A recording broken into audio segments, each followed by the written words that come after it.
తెలంగాణలో కాంగ్రెస్ ప్రభుత్వం RTC bus ఛార్జీలను పెంచడంపై తెలంగాణ జాగృతి అధ్యక్షురాలు ఎమ్మెల్సీ కవిత తీవ్రస్థాయిలో ధ్వజమెత్తారు. సామాన్య ప్రజలంటే ముఖ్యమంత్రి రేవంత్ రెడ్డికి ఎందుకంతో కోపమని సూటిగా ప్రశ్నించారు.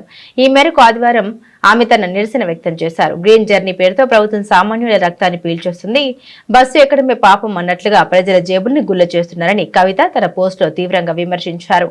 ఇటీవల బస్ పాస్ల ధరలు పెంచి చిరుద్యోగులు, విద్యార్థులపై పెను భారం మోపిన ప్రభుత్వం ఇప్పుడు ఏకంగా బస్ ఛార్జీలను అమాంతం పెంచడం దారుణమని ఆమె మండిపడ్డారు.